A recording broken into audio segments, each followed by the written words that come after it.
कहते हैं दोस्ती की कोई सीमा नहीं होती, पर क्या ये दोस्ती इतनी बड़ी हो सकती है कि धरती और आसमान के बीच की दूरी को भी पाट दे?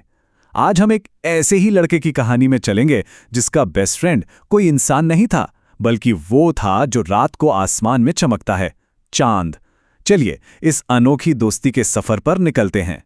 और यही सवाल इस पूरी कहानी का दिल है। मतलब क्या कोई रिश्ता इतना गहरा हो सकता है, इतना सच्चा कि मीलों की दूरी और फिजिकल बाउंड्रीज सब धुंधली पड़ जाएं? ये सवाल हमें दोस्ती के असली मतलब पर सोचने का एक बिल्कुल नया एंगल देता है। तो इस कहानी का हीरो है 8 साल का आरव, एक ऐसा बच्चा जिसकी कल्पना की दुनिया कह सकते हैं आसमान जितनी ही बड़ी थी। देखिए, उसके लिए ना चांद सिर्फ आसमान में चमकने वाला एक गोला नहीं था, नहीं, वो उसका सबसे करीबी दोस्त था। हर रात जब पूरी दुनिया सो जाती थी, आरव चुपके से अपनी छत पर जाता और अपने दोस्त से दिल की हर एक बात शेयर करता था। पर एक प्रॉब्लम थी। आरव की इस अनोखी दोस्ती को दुनिया कहाँ समझती थी, खासकर उसके क्लासमेट्स। जब भी वो अपनी दोस्ती के बारे में बताता, सब उसका मजाक उड़ाते थे। उनके लिए तो चांद बहुत दूर था, बस एक बेजान पत्थर का टुकड़ा। और ये हंसी, ये ताने आरव को बहुत अकेला फील कराते थे। सोचिए, एक तरफ था उसका अटूट विश्वास और दूसरी तरफ थी दुनिया की सच्चाई जो उसकी कल्पना के लिए कोई जगह ही नहीं छोड़ रही थी। तो बस इन्हीं सब तानों से तंग आकर एक रात आरव का दिल ना बहुत भारी हो गया। उसने आसमान में चमकते अपने दोस्त की तरफ देखा और एकदम टूटे मन से पूछा, सब कहते हैं कि तुम बहुत बहुत दूर हो, क्या तुम सच में मेरे दोस्त हो? और बस इसी एक मासूम से सवाल के साथ इस कहानी ने एक जादुई मोड़ ले लिया।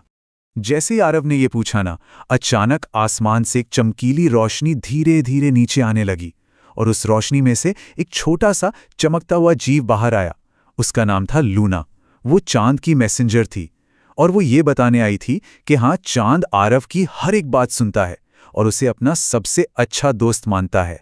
आरव की आंखों में तो बस चांद से मिलने की चमक थी, पर लूना ने बताया कि वहां तक पहुंचना इतना आसान नहीं है।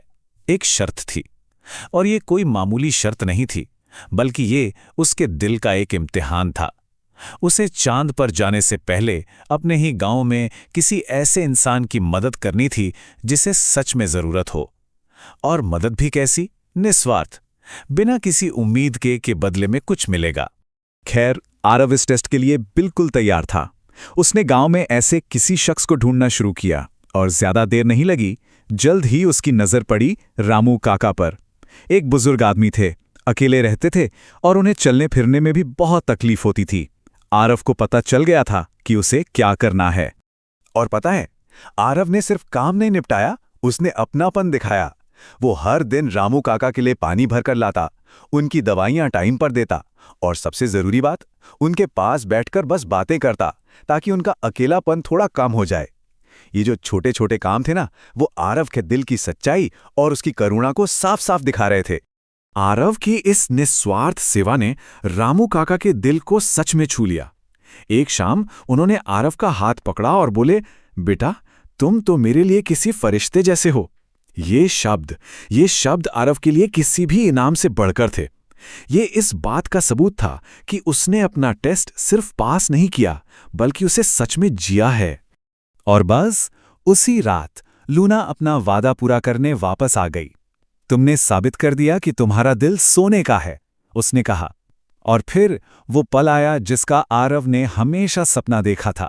लूना ने आरव का हाथ पकड़ा और दोनों तारों से भरे आसमान में उड़ चले, सीधे अपने उस चमकते हुए दोस्त की तरफ।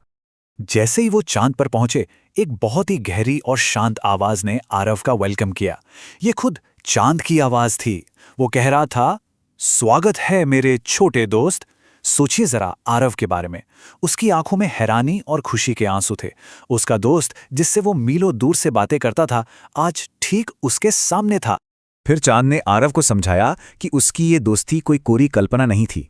उसने बताया कि वो हर उस बच्चे की आवाज सुनता है जिसका दिल सच्चा हो, जिसके इरादे नेक हों। ये सुनकर आरव का खुद पर जो विश्वास था ना, वो और भी ज्यादा पक्का हो गया। और अब आता है कहानी का सबसे जरूरी मोड़। आरव तो चाहता था कि वो हमेशा हमेशा के लिए अपने दोस्त चांद के पास ही रह जाए, पर चांद ने उसे एक बहुत गहरी सच्चाई समझाई।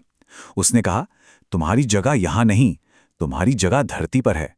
वहां बहुत से लोगों को तुम्हारी जरूरत है। मतलब असली जादू दुनिया से दूर भाग जाने में नहीं है, बल्कि दुनिया में वापस जाकर अपनी अच्छाई और रोशनी फैलाने में है। तो इसी सीख के साथ आरव धरती पर वापस आ गया। लेकिन अब वो पहले वाला आरव नहीं था। अब उसे किसी के मजाक की, किसी के तानों की कोई परवाह नहीं थी। क्यों? क्योंकि उसके अंदर अब एक नया कॉन्फिडेंस था, एक मकसद था। उसने अपनी जिंदगी अपने गांव के लोगों की मदद करने में लगा दी, क्योंकि अब वो सिर्फ चांद का दोस्त नहीं था, बल्कि वो धरती पर उसकी रोशनी का एक हिस्सा बन गया था। तो इस कहानी से हमें क्या सीख मिलती है? यही कि सच्ची दोस्ती का कनेक्शन दिलों से होता है, मीलों की दूरी से नहीं। और शायद सबसे बड़ा जादू सितारों तक उड़कर जाना नहीं है, बल्कि जमीन पर किसी जरूरतमंद के पास चलकर जाना है। अब सवाल ये है कि हम सब अपनी अपनी दुनिया में हर रोज ऐसा कौन सा जादू कर सकते हैं